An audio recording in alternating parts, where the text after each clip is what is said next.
speedy change, the mercury rising and falling capriciously. The sea also, in the southeast, raised to long surges, which indicated a tempest. The sun had set the evening before in a red mist, in the midst of phosphorescent scintillations of the ocean. John Bunsby long examined the threatening aspect of the heavens, muttering indistinctly between his teeth. At last he said in a low voice to Mr. Fogg, "Shall I speak out to your honour?" "Of course." "Well, we are going to have a squall. Is the wind north or south?" asked Mr. Fogg quietly. "South. Look, a typhoon is coming up." "Glad it's a typhoon from the south, for it will carry us forward." "Oh, if you take it that way," said John Bunsby, "I have nothing more to say." John Bunsby's suspicions were confirmed. At a less advanced season of the year, like typhoon, according to a famous meteorologist, would have passed away like a luminous cascade of electrical flame. But in the winter equinox it was to be feared that it would burst upon them with great violence. The pilot took his precautions in advance. He reefed all sail, and pole masts were dispensed with. All hands went forward to the bows. A single triangular of sail of strong canvas was hoisted on the storm jib, so as to hold the wind from behind. Then they waited. John Bunsby had requested his passengers to go below, but this imprisonment in so narrow a space with little air, and the boat bouncing in the gale, was far from pleasant. Neither Mr. Fogg, Fix, or Ada consented to leave the deck.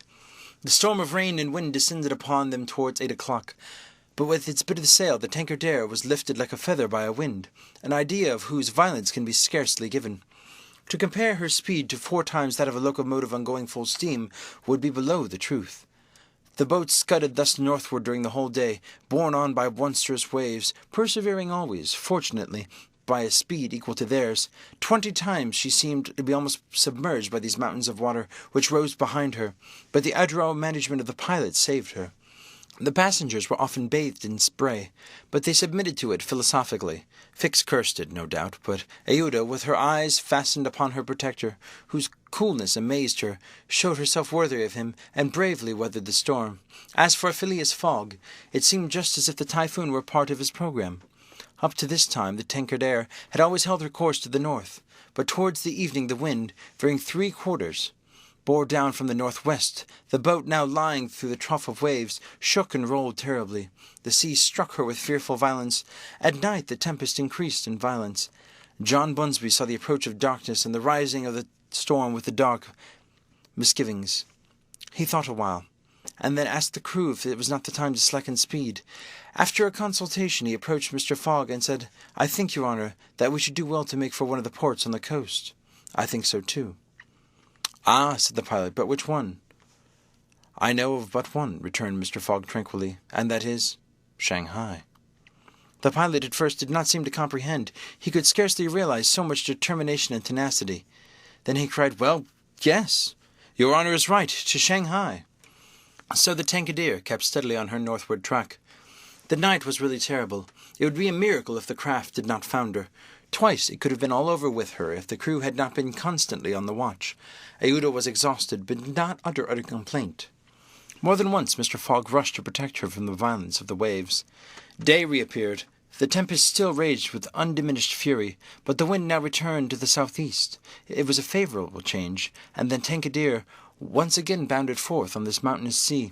Though the waves crossed each other and imparted shocks and countershocks which would have crushed a craft less solidly built, from time to time the coast was visible through the broken mist. No vessel was in sight. The Tankardere was alone upon the sea. There were some signs of a calm at noon, and these became more distinct as the sun descended towards the horizon. The tempest had been brief as terrific.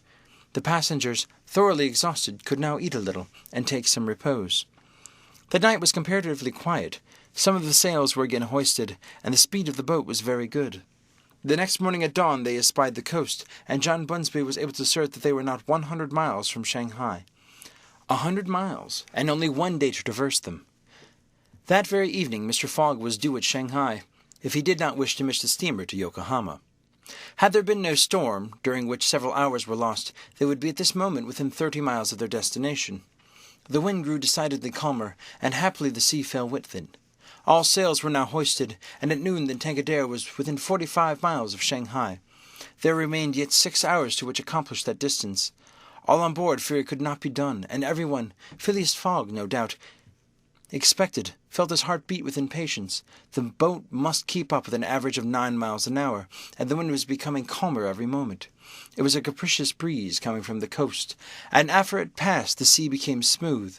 Still, the Tankadere was so light, and her fine sails caught the fickle zephyrs so well, that with the aid of currents, John Bunsby found himself at 6 o'clock not more than 10 miles from the mouth of the Shanghai River. Shanghai itself was situated at least 12 miles up the stream, and at 7 they were still 3 miles from Shanghai. The pilot swore an angry oath. The reward of £200 was evidently on the point of escaping him. He looked at Mr. Fogg.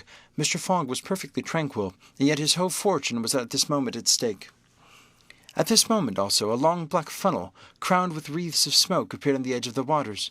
It was the American steamer, leaving for Yokohama at the appointed time. "Confound her!" cried John Bunsby, pushing back the rudder with a desperate jerk. "Signal her," said Phileas Fogg quietly.